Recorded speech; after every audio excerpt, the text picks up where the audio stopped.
I ovim još jednom jeste potvrđeno da je Republika Srbija u svom punom kapacitetu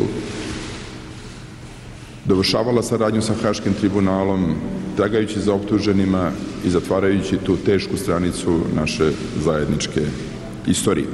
Smatram da smo danas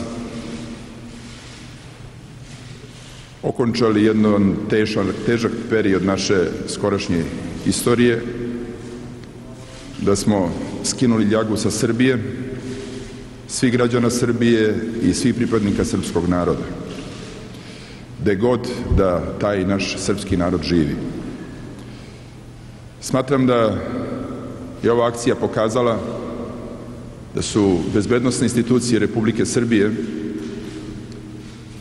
koordinisane od strane Saveta za nacionalnu bezbednost učinile ovu zemlju sigurnom, obezbedili vladavinu prava i da je naš rad na traganju za optuženim za ratnim zločinima obezbedio da Srbija podigne svoj moralni kredibilitet u međunarodnoj javnosti i reći ću vam da je to takođe obezbedilo da se naši ukupni bezbednosni kapaciteti podignu na viši nivo.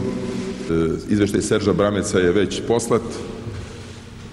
Na ovaj način su i kritičke tačke prema radu naših bezbednosnih institucija u izveštaju Serža Bramerca pale u vodu. Kao što su pale u vodu sve optužbe protiv Srbije, njenih bezbednosnih institucija i Vlade Republike Srbije u prethodnim godinama koje su išle u pravcu da Srbija ne sarađuje iskreno i u potpunosti sa Haškim tribunalom. Sve je to danas palo u vodu. Ovim se završava proces traganja za Ratkom Mladićem i ovim se Srbija približava kraju saradnje sa Haškim tribunalom i mi želimo da to bude objavljeno od strane tužioca i Međunarodnog tribunala. Istovremeno mi ne zaboravljamo da treba da okončamo istragu vezano za Gorana Hadžića, ali ovim se ne završava istraga u Srbiji ko je pomagao skrivanju Ratka Mladića i da li su to činile neke strukture u državi. Znači, ta istraga će, kada se okonča čitav ovaj proces i analiza svih podataka koje kroz istragu dobijamo, doći će do nastavka istrage vezano za to ko je pomagao skrivanju Ratka Mladića i da li je bilo takvih struktura i u samoj državi. I svi koji to jesu činili bit će procesuirani, predati istražnim organima. Ja ću sve učiniti da Srbija i dalje bude, kao što je i do sada bila, stabilna država. Na taj način doprinosimo našim građanima, kredibilitetu naše zemlje, doprinosimo razvoju naše zemlje, ali i miru u čitavom regionu. Ne očekujem da će Srbija zbog hapšenja Ratka Mladića, zbog poštovanja zakona, našeg domaćeg i međunarodnih obaveza, uroniti u političku nestabilnost. Svako ko pokuša tako nešto da uradi, bit će trenutno procesuiran u pravnom smislu, sudski i istražno gonjen.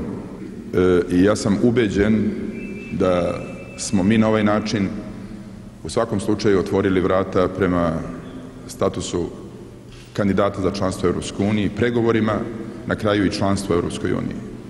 Više niko u svetu nema dilemu o tome da Srbija punom snagom i punom iskrenošću sarađuje sa Haškim tribunalom i da će učiniti sve da dovrši i taj poslednji nedovršeni slučaj Gorana Hadžića.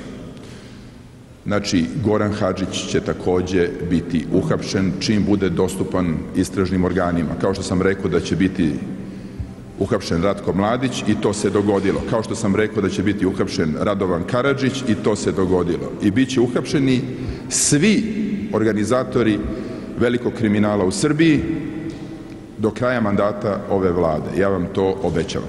Očekujemo da sve institucije Republike Srbije završe svoj deo posla. U svakom slučaju Ratko Mladić će biti izručen Haškom tribunalu, sudu Ujedinjenih nacija sa kojim Srbija sarađuje.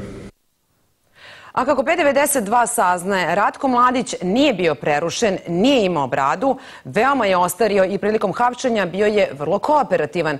On se u Lazarevu